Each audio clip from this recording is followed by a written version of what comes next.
रंगाबानी rail दुर्घटना में मरने वालों की संख्या बढ़कर 11 हो गई है। आज सुबह एक घायल बच्ची की मौत हो गई। मृतक का नाम स्नेहा मंडल है। मालूम हो कि कल दुर्घटना के बाद बच्ची को गंभीर हालत में मेडिकल कॉलेज में भर्ती कराया गया था। आज सुबह घायल बच्ची की मौत हो गई। वह सिलीगुड़ी से अपने घर मालदा लौट रही थी।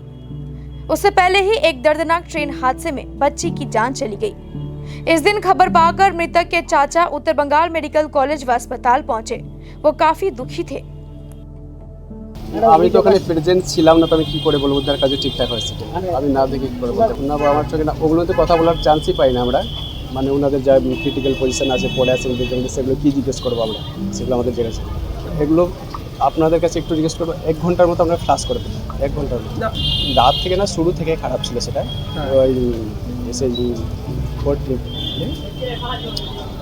স্নেহা মন্ডল বাড়ি যাচ্ছিল শিলিগুড়ি থেকে বাড়ি ফিরছিল। হ্যাঁ শিলিগুড়ি ঘুরতে ছিল, ওনার আত্মীয় বাড়ি এসেছিল, ফিরে যাচ্ছে। वहीं अभी भी कईयों का उत्तर बंगाल मेडिकल कॉलेज व अस्पताल में इलाज चल रहा है। मेडिकल कॉलेज के डीन डॉक्टर संदीप सेन गुप्ता ने कहा कि ट्रेन हादसे में घायल कुछ को छुट्टी दे दी गई है। हालांकि जो लोग भर्ती है उनकी हालत स्थिर है। কালকে মোট 37 জন ভর্তি হয়েছিলেন, তার মধ্যে 2 জনের কন্ডিশনটা এমন কিছু খারাপ ছিল না, তারা নিজেরাই ডিসচার্জ অন বন্ড করে চলে গেছেন। আর ভর্তি থাকা পেশেন্টদের মধ্যে একজন পেশেন্ট কাল ট্রমা কেয়ার ইউনিটে মারা গেছেন। শুরু থেকেই খুব খারাপ ছিলেন, লাইফ সাপোর্টে ছিলেন। আর একটি বাচ্চা মেয়ে আনফর্চুনেটলি তার ডিগ্লাভিং ইনজুরি ছিল, ফ্র্যাকচার ছিল পায়ে এবং লিভার স্প্লিন রাপচার ছিল। তো কালকে সার্জেনরা অনেক চেষ্টা করে অপারেশন করে ব্লিডিং রেস্টোর করেন, কিন্তু তারপরে ডিআইসি এবং হয়ে সেই পেশেন্টকে আমরা বাঁচাতে পারিনি। পিকুতে ছিল, আজকে সকালবেলা আমরা তাকে হারিয়েছি। এছাড়া কালকে তো আমরা জানি যে 8 জন ব্রড ডেড হিসেবে এসছিলেন, তাদের সবার পোস্টমর্টেম হয়ে গেছে। আর একটা বডি পার্ট এসছিল, একজনের পা এসছিল। তো সেইটা তাদের কারোরও একজনের হতে পারে, আবার আলাদা হতে পারে, সেটা ফরেন্সিক এক্সপার্টরা বলবেন। তো ন্যাচারালি এই হচ্ছে চিত্র। এখন অপারেশন 4 জনের হয়েছিল, এখনও 3 জন ট্রমা কেয়ারে ভর্তি আছেন এবং তাদের অবস্থা আপাতত স্থিতিশীল। কিন্তু যেহেতু একটা ক্রাশ ইনজুরি অনেকের থাকে, অনেকের লিভার স্প্লিন রাপচার থাকে, সেখান থেকে রেস্টোর্ড হয়, কাজেই আরও অবজারভেশনের দরকার আছে।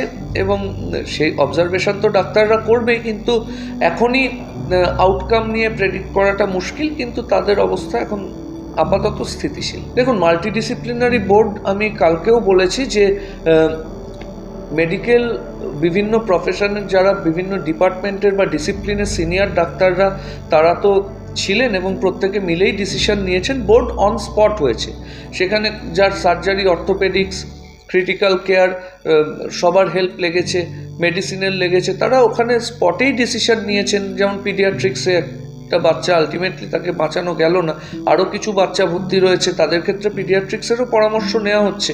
এটা মাল্টিডিসিপ্লিনারি বোর্ড নিজেই তৈরি হয়ে গেছে, এটা নয় যে আলাদা করে কিছু হয়েছে। এবার আজকের পরিস্থিতি খতিয়ে দেখে, কালকে তো একটা যুদ্ধকালীন পরিস্থিতি ছিল, আজকে কিছুটা ব্যাপারটা স্থিতিশীল। তো আজকে পরিস্থিতি দেখে যদি কারুর ক্ষেত্রে স্পেসিফিক্যালি বোর্ডের প্রয়োজন হয় তো তখন সেটা করা হবে। বডি পার্ট সেটা যদি যার একজনের পা ছিল না ব্রড ডেডের মধ্যে, তারও হতে পারে। যদি হয় তাহলে একরকম, যদি না হয় তাহলে আরেক রকম। সেটা সকালে রাউন্ড এখন চলছে, সেখানে পরিস্থিতি দেখে যদি কারুর অসুস্থতা অতটা না থাকে, ভর্তির দরকার না থাকে, রিলিজ হবে, সেটা সংশ্লিষ্ট চিকিৎসক সিদ্ধান্ত নেবেন। আমাদের যা সংখ্যা তাই, মানে সংখ্যা এখানে প্রত্যেকে তার নিজের কন্ট্রিবিউশন রেখেছে। একটা ডিপার্টমেন্টের কার অ্যাডমিশন ডে ছিল, কার ওটি ছিল, এসব কালকে দেখা হয়নি। কালকে একটা যুদ্ধক্ষেত্রে কতজন সেনা একসাথে পার্টিসিপেট করছে, ওগুলো কি সবসময় গুণে বলা যায়? যারা ছিল আপনারা তো দেখেছেন কালকে, জুনিয়র ডাক্তাররা যারা চিকিৎসক এখনো হয়ওনি তারা পর্যন্ত এসে কন্ট্রিবিউট করেছে, তারা বিভিন্ন জায়গায় ক্যাম্প করেছে, ব্লাড দিয়েছে, যার যেটা কন্ট্রিবিউট করার সে করেছে। মেডিকেল টেকনোলজিস্টরা দ্রুততার সঙ্গে রিপোর্ট দিয়েছে, যারা সোনোলজিস্ট তারা উইদিন নো টাইম অপারেশন করেছে।